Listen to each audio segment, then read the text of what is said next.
তোমাদের তো আগের ভিডিওতে বলেইছিলাম যে রায়ান এই 3 দিন ঘরের বাইরে একদমই বেরোতে পারবে না। আর এই 3 দিন আমার কাজ হচ্ছে সকাল সকাল স্নান করে আগে ওর সাথে দেখা করে আসা। আর আমি যাওয়ার পর যেই দেখেছে আমি ভিডিও করছি, সঙ্গে সঙ্গে লাপাতে শুরু করেছে যে ও গিফট আনবক্সিং করবে আর আমাকে ভিডিও করে দিতে হবে। তো আমরা গিফট আনবক্সিং করছিলাম, বাকিটা ইতিহাস তোমরা দেখো। হ্যালো গাইস, আমি এখন বক্সটা আনবক্সিং করেছি। কে দিয়েছে কে জানে, নাম ফাম লিখতে জানে না, পড়াশোনা করে না, অশিক্ষিত, তার জন্য নিজের নাম লিখতে জানে না। ওই জন্য আমরা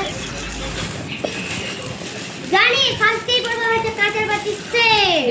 গাইস দেখুন, দেখতে থাকবেন, হাতে থাকবেন, অবশ্যই দেখতে থাকবেন। লাইক একটা মাইক্রোফোন থাকে না, ফটো ফ্রেম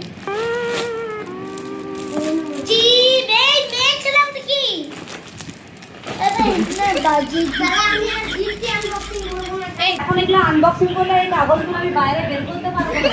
আমার ছেলে এত পাকা ছেলেটা যেমন সকালে থেকে আমাকে অস্থির করে দিচ্ছে।